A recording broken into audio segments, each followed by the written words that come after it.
Halo semuanya, selamat datang dalam video edukasi kesehatan ini. Teman-teman, pernahkah kalian bertanya-tanya bagaimana sebenarnya penyakit bisa menular dari satu orang ke orang lain? Mengapa ada penyakit yang cepat menyebar, sementara yang lain tidak?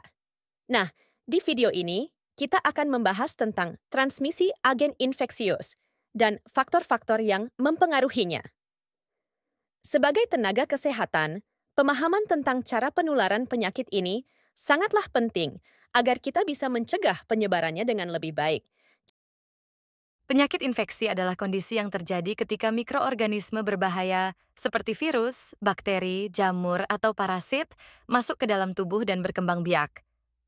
Mikroorganisme ini bisa menyebabkan berbagai penyakit, mulai dari yang ringan hingga yang berbahaya. Mari kita lihat beberapa contoh agen infeksius ini. 1. Virus. Virus adalah mikroorganisme yang sangat kecil, bahkan lebih kecil dari bakteri. Virus tidak bisa berkembang biak sendiri, tetapi mereka membutuhkan sel inang untuk bertahan hidup dan bereproduksi. Contohnya adalah virus influenza yang menyebabkan flu dan virus SARS-CoV-2 yang menyebabkan COVID-19. Virus ini bisa menyebar melalui droplet saat seseorang batuk atau bersin, serta melalui kontak dengan permukaan yang terkontaminasi. 2. Bakteri. Bakteri adalah mikroorganisme bersel satu yang dapat hidup di berbagai lingkungan, baik di dalam tubuh manusia maupun di luar tubuh. Tidak semua bakteri berbahaya, beberapa bahkan bermanfaat bagi tubuh kita. Namun, ada bakteri patogen yang dapat menyebabkan penyakit. Misalnya, bakteri Mycobacterium tuberculosis yang menyebabkan tuberkulosis, menyebar melalui udara ketika penderita batuk atau bersin. Sedangkan bakteri Escherichia coli dapat menyebabkan infeksi saluran kemih jika masuk ke saluran urin melalui kebersihan yang kurang baik. 3.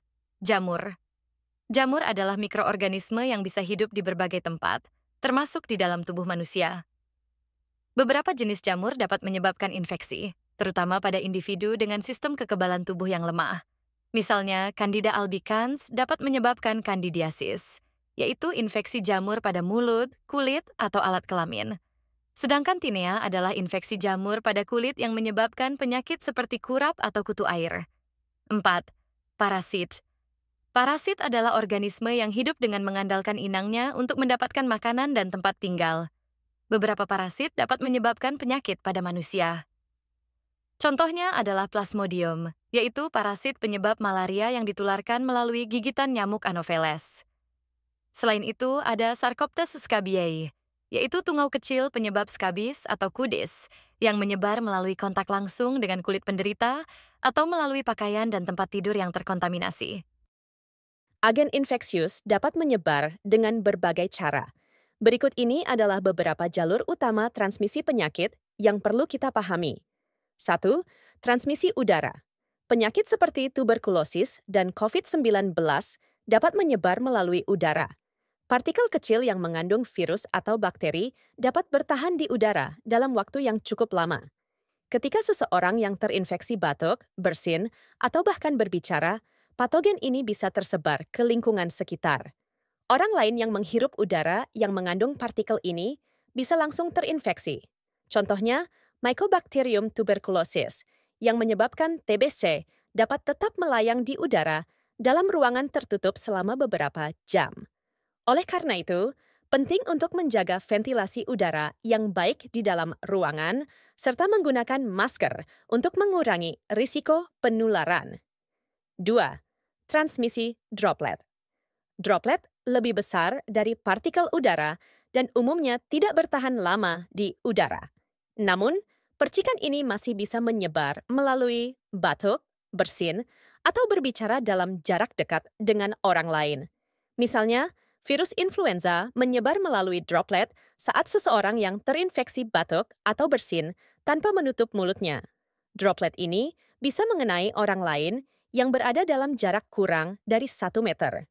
Selain itu, droplet yang jatuh ke permukaan benda seperti meja atau gagang pintu juga bisa menularkan penyakit jika disentuh dan kemudian tangan menyentuh mata, hidung, atau mulut. 3. Transmisi kontak langsung dan tidak langsung. Beberapa penyakit menyebar melalui kontak langsung dan tidak langsung. Kontak langsung terjadi ketika seseorang bersentuhan dengan individu yang terinfeksi, seperti bersalaman atau memeluk. Misalnya, infeksi kulit seperti impetigo dapat menyebar melalui kontak fisik dengan kulit yang terinfeksi. Sementara itu, kontak tidak langsung terjadi ketika seseorang menyentuh benda yang terkontaminasi, seperti gagang pintu, uang, atau peralatan makan, lalu menyentuh wajahnya tanpa mencuci tangan terlebih dahulu. Sebagai contoh, bakteri Escherichia coli yang dapat menyebabkan diare sering ditemukan pada makanan yang terkontaminasi atau kebersihan tangan yang buruk. Oleh karena itu, menjaga kebersihan tangan dengan mencuci tangan menggunakan sabun dan air mengalir sangat penting untuk mencegah penyebaran penyakit. 4. Transmisi melalui vektor. Vektor adalah organisme perantara yang dapat membawa dan menyebarkan patogen dari satu inang ke inang lainnya. Salah satu contoh vektor yang paling umum adalah nyamuk.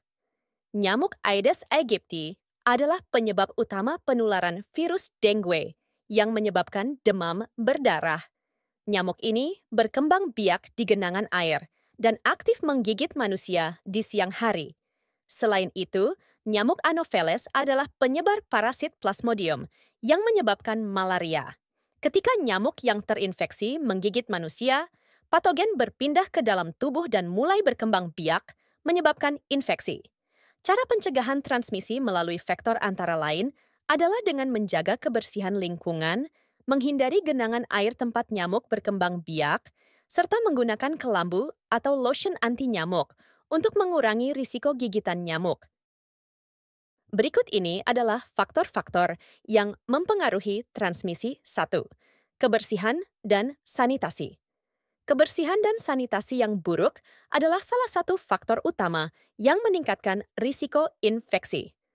Personal hygiene yang tidak dijaga, seperti jarang mencuci tangan, tidak menutup mulut saat bersin atau batuk, serta kebiasaan menyentuh wajah dengan tangan yang kotor, dapat mempercepat penyebaran agen infeksius. Selain itu, kebersihan lingkungan juga sangat berperan dalam mencegah penyebaran penyakit. Contohnya, air yang tercemar dapat menjadi sumber infeksi berbagai penyakit seperti diare, kolera, dan hepatitis A. Oleh karena itu, sangat penting untuk selalu menjaga kebersihan diri dan lingkungan sekitar dengan mencuci tangan menggunakan sabun, memastikan air yang dikonsumsi bersih, dan mengelola limbah dengan benar untuk mengurangi risiko penyakit menular. 2. Sistem kekebalan tubuh. Kondisi sistem imun seseorang sangat menentukan seberapa rentan mereka terhadap infeksi. Orang dengan daya tahan tubuh yang kuat cenderung lebih mampu melawan patogen sebelum berkembang menjadi penyakit. Namun, individu dengan sistem imun yang lemah, seperti bayi, orang tua, penderita penyakit kronis, atau pasien dengan gangguan imun seperti HIV/AIDS, lebih rentan terinfeksi. Selain itu, stres, kurang tidur, pola makan tidak sehat, dan kurangnya aktivitas fisik dapat melemahkan sistem imun seseorang. Oleh karena itu, menjaga pola hidup sehat dengan konsumsi makanan bergizi, cukup istirahat, olahraga, dan mengelola stres dengan baik adalah langkah penting untuk meningkatkan daya tahan tubuh dan mengurangi risiko tertular penyakit menular. Ketiga, lingkungan. Lingkungan tempat kita tinggal dan beraktivitas juga berpengaruh terhadap penyebaran penyakit. Area dengan kepadatan penduduk tinggi, seperti asrama, perkantoran, transportasi umum, dan pasar, memiliki risiko lebih besar dalam penyebaran penyakit menular. Nah, teman-teman, sekarang kita sudah belajar banyak tentang bagaimana agen infeksius dapat menyebar dan faktor-faktor yang memengaruhinya. Kita tahu bahwa kebersihan diri dan lingkungan, sistem kekebalan tubuh, kondisi sekitar, dan perilaku sosial sangat berperan dalam mencegah penyakit. Menjaga kesehatan bukan hanya tanggung jawab individu, tapi juga tanggung jawab kita bersama. Ingat, mencegah lebih baik daripada mengobati. Terima kasih sudah menonton video ini. Sampai selesai.